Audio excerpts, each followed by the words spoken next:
Today in Grow a Garden in Roblox, we need to talk about the buffs the developers have given us. Also, we need to talk about how we're probably never going to unlock the lion.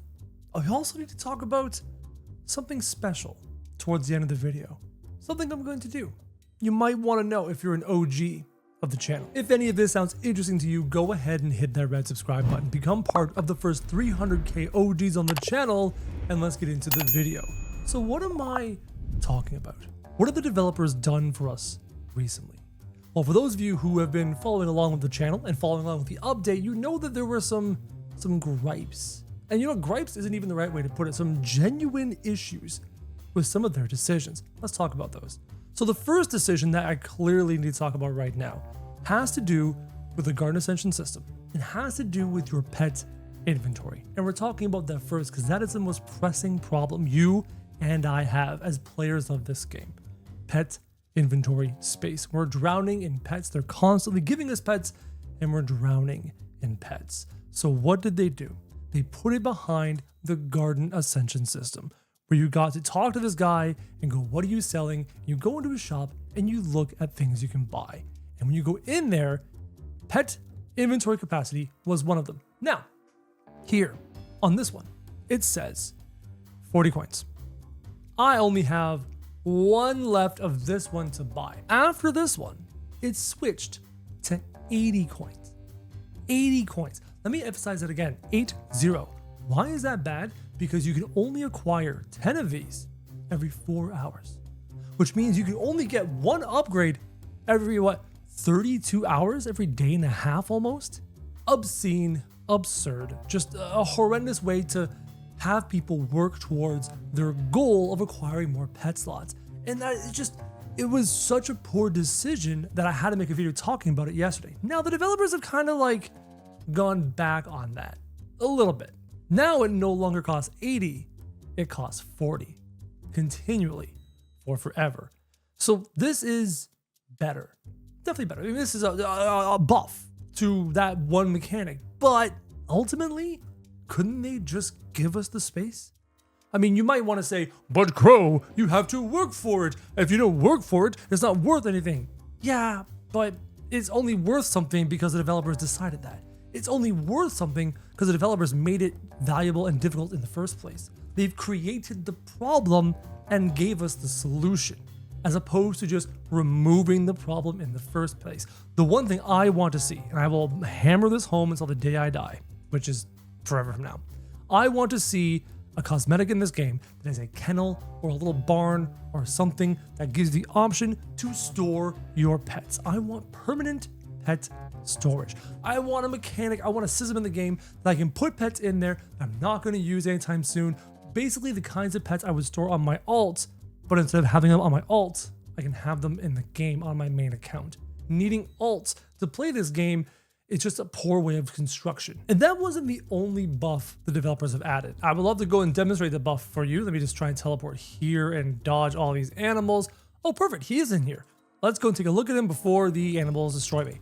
Apparently, the rewards have been buffed. Let's take a look at that, okay? We're gonna look at the rewards. I wanna scroll down and take a look, and I'm not seeing much of a difference in the reward structure, right? Even for something like a pet value of 140, I commented before that these shards were a combined 7%, and these shards are still a combined 7%. So that's great. And then the eggs amounts and the pack amounts are still kind of pathetic. So according to the patch notes, this was supposed to be buffed, but it wasn't. So I'm a little bit confused. I mean, Pet Shard Lion is here, eggs. Are we talking about the base level?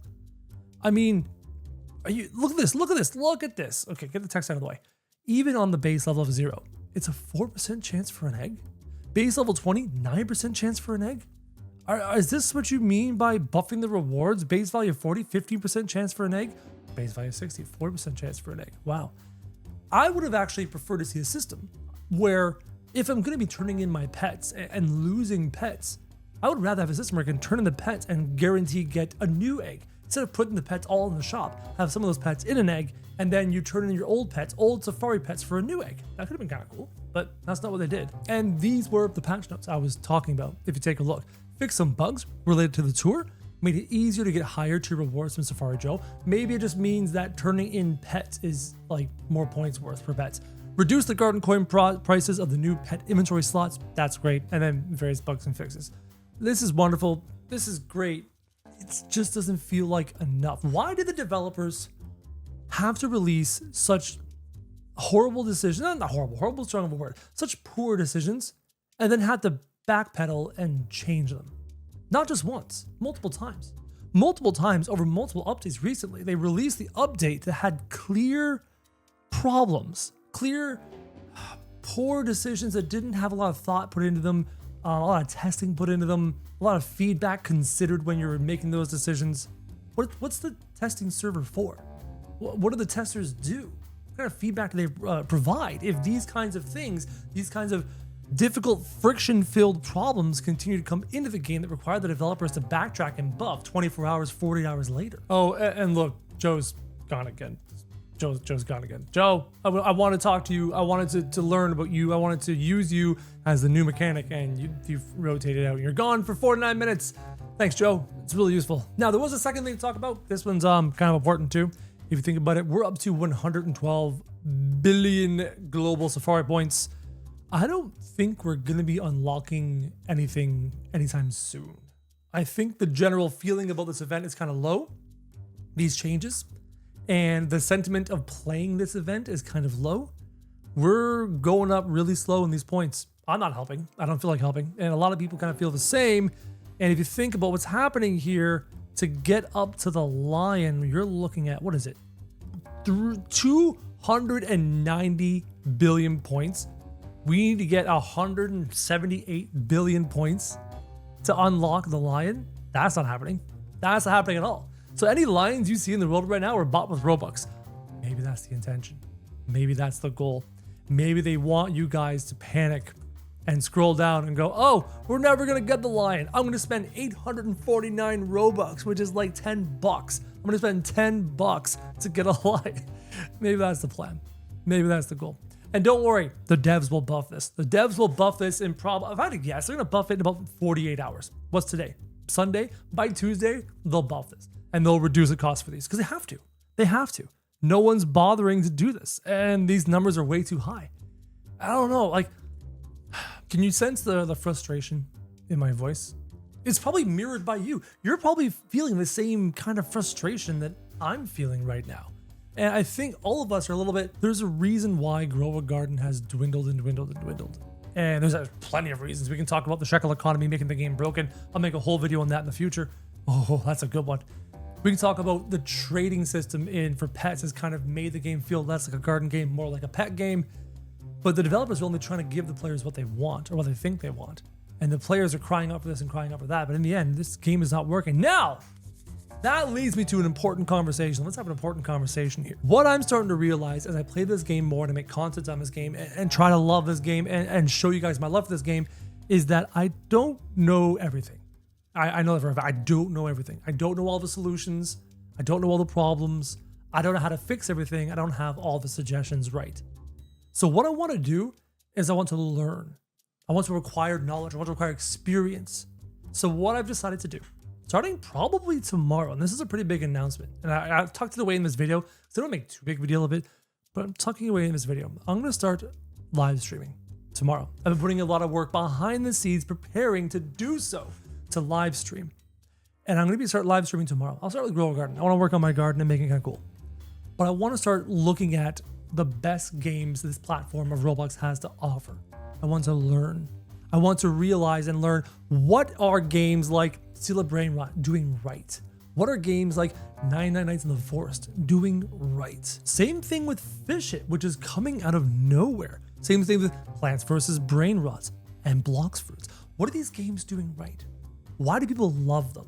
And then when I can learn those kinds of things, it can give me the knowledge and the expertise to come back to Grow a Garden and be like, Here's what I love about Steal a Brain Rot's mechanics. Maybe it's the treadmill system. Maybe it's the stealing mechanic. Maybe it's their economy. Here's what I love about this. Here's what I love about 99 Nights in the Forest survival mechanics. We can bring some of that into Grow a Garden. I want to start learning about all these amazing games on this platform to try and figure out how to help Grow a Garden be the best game it can. Because Grow a Garden is my passion.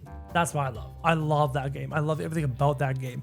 But I want to figure out where it went wrong, why these other games are so much more popular, and what can Grow a Garden learn from these games. That's kind of my goal. So starting most likely tomorrow, I'll be going live. We're going to go live on Grow a Garden, and then we're going to go live on a lot of these other games. I'm going to try their admin abuses and see how fun they are. I'm going to try to learn these games. I don't know them very well. And I'm going to try and become an expert on what makes the best Roblox games the best they can be, and what can Grow a Garden learn from that. So hopefully you guys enjoyed this video. Hopefully you found value in it. If you did, go ahead and hit subscribe. Become part of the first 300K OGs on the channel. And as always, guys, thank you very much for watching.